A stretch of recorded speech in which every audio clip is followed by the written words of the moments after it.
Morning guys. Today gagawa tayo ng calamansi juice. Ito, medyo marami na ako nagagawa. Medyo marami na. Ito na siya. Kasi medyo inuubo at sinisipon tayo ang mga kasama natin sa bahay, kaya makakatulong to. Ngayon ko lang ito nakita, may ganito pala kami.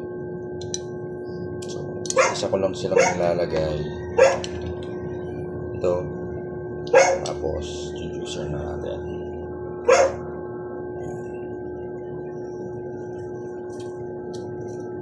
Laking tulong pala siya kasi hindi ko na kailangan pigain daliri ko.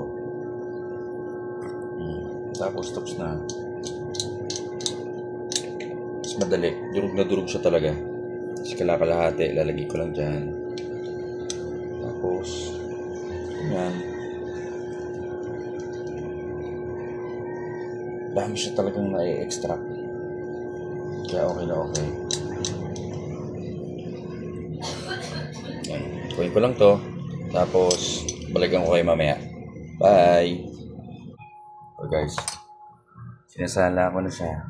Ganyan-ganyan. Para yung mga katas niya, mas lumabas pa. Tapos, unti-unti natin nilagyan ng tubig.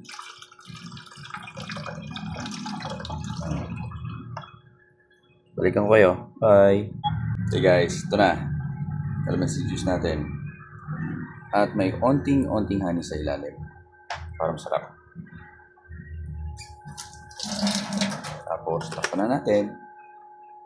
Ngayon, lalagyan natin sa ref. Mamaya, lamig na to. Mega dose.